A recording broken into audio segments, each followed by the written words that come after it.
廣州出發自駕敦煌 Day 4，今日喺蘭州休整咗一晚之後，我哋而家出發去烏梢嶺。喺去烏梢嶺嘅路上遇到咗嗰座好靚好靚嘅雪山，就係而家你哋眼前見到嘅呢座雪山。對於一個南方人嚟講，見到呢座雪山嘅時候真係好驚豔。雖然睇聽日都會仲見到有另外一座，咁但係真係好靚。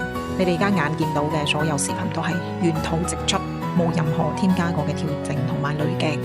喺開車途中見到真係好震撼。你眼前嘅就只有呢兩座雪山，呢兩座雪山就係我哋一陣間要去到烏梢嶺所見到嘅嗰個雪山嚟嘅。咁去烏梢嶺佢嘅海拔係3052米，咁因為我哋係已經之前去過高海拔嘅地區啦，咁同埋我哋車上邊係備咗氧氣嘅，咁小朋友去到3000幾嘅時候玩雪亦都冇高原反應。大家如果要去嘅話，記得提前準備好你哋嘅氧氣同埋暖寶寶。但係其實落雪嘅天氣冇想象中凍喎。咁我哋喺烏梢嶺稍作停留之後，就繼續驅車前往平山湖大峽谷。我哋去平山湖大峽谷係特登揀咗一條兜入內蒙古界嘅一條路去嘅。大家如果想點亮你哋嘅地圖嘅話，亦都可以選擇呢條線路。一入到內蒙古界就係見到呢啲荒漠啦，滿眼望過去，寸草不生嘅荒漠。我哋仲開玩笑話準備要見到海市蜃樓啊！我哋去到平山湖大峽谷嘅時候，發現原來年初一係免門票嘅，跟住淨係俾咗坐斜嘅錢。工作人員同我哋介紹咗徒步嘅路線，喺呢度徒步起碼要花費2到3個鐘頭，所以建議大家真係要早啲嚟。我哋去到嘅時間太晏啦，已經4點幾。時間關係。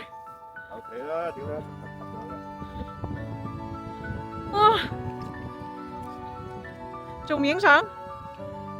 影完個全景之後，我哋就開始準備行落去平山湖大峽谷啦。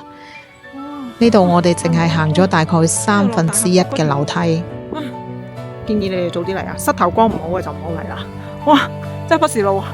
你睇下我老公坐喺上邊，膝頭光唔好嘅就真係唔好嚟。好，女，我哋繼續 go。因為帶住個女年紀比較細，所以決定原路折返。一齊去片睇下呢啲樓梯究竟有幾奇，其中有一條係差唔多直角90度嘅樓梯。仲有一級，好，仲有一級。呢條係垂直噶，佢可能好難落啊，落唔落啊？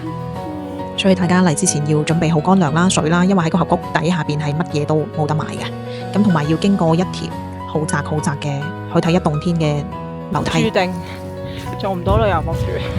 唉，我哋已經上翻嚟啊！下邊行翻上嚟，跟住而家去影，嗰度仲有少少日落，可以影嗰個五花肉。一齊嚟睇下航拍嘅飛機視頻啦！喺夕陽照耀下嘅平山湖大峽谷真係好靚，非常之震撼啊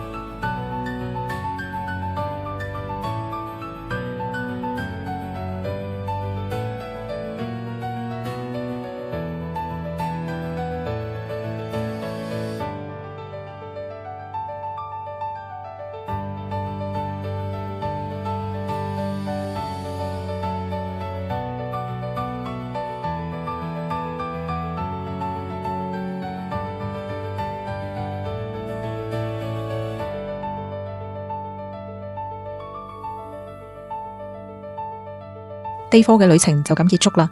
雖然有少少遺憾，冇落到去最底嘅平山湖大峽谷，留翻少少遺憾俾自己啦。我哋下次一定會再去噶。